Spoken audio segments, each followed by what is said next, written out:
Hello and welcome to another episode of Study with Sree.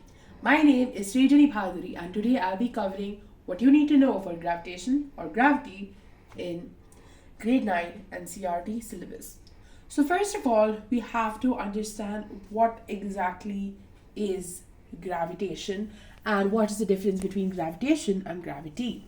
Now, gravitation is basically the force with which any two objects attract each other. Now, how can we calculate gravitation is the next question. Of course, for that, we have Newton's law. Newton has a universal law of gravitation which states that the force of gravitation is dependent upon g into m1 m2 pi t or r square. Now, this is a universal law and it applies to absolutely everything, from celestial bodies to even the force of attraction between this pen and this pencil. Now, a very important thing which we have to know here is the unit of g, the dimensional formula for g, as well as the value of g. Now, g is 6.67 into 10 to the power minus 11 Newton meter square per kg square. This unit is more important than the value because normally 1 markers always come on the unit. Now, how did Newton exactly guess this d squared property? This is because he studied Kepler's laws of motion. Now, Kepler's laws of motion is basically regarding the orbit, and here a very important part is that is this, which is F is proportional to V cubed by R.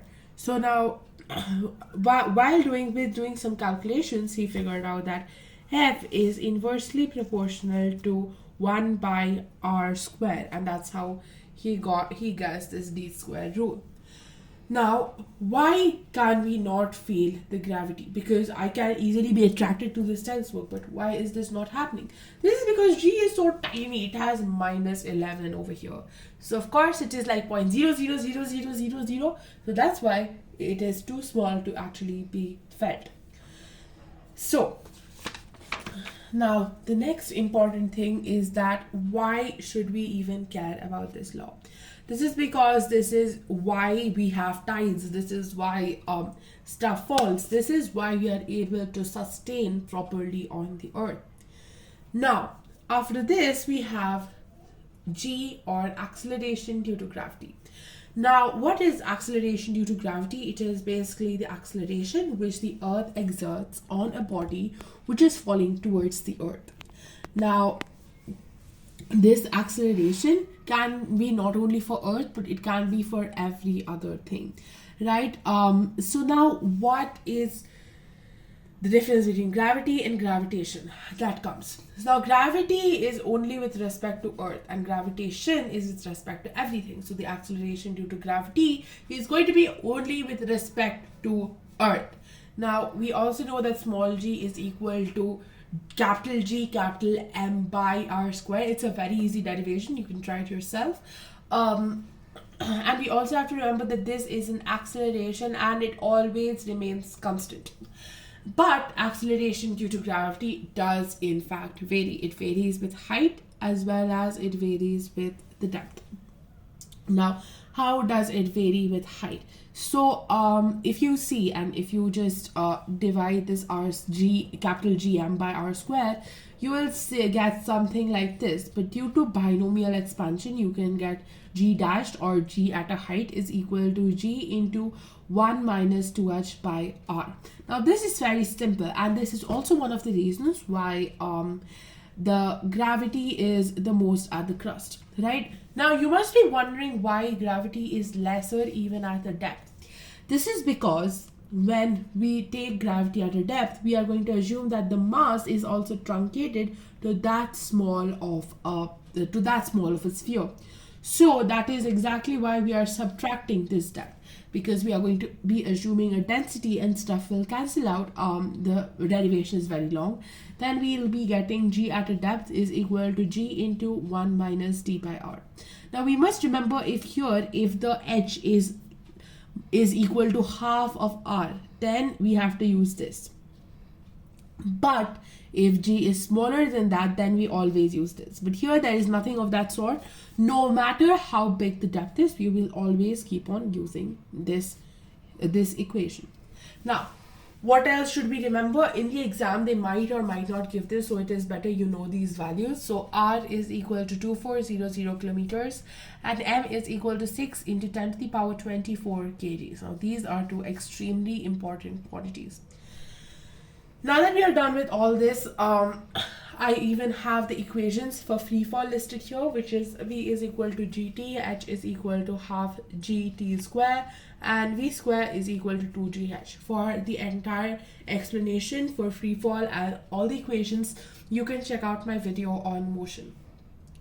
Now that we are done with gravity and gravitation on the moon, we come to thrust and pressure. Now, thrust and pressure is actually very, very simple. If you're an ICSE student, you probably have done this in grade 8. So now we have to know that pressure is equal to thrust by area, and pressure in a fluid is H rho G, where rho is the density of the liquid.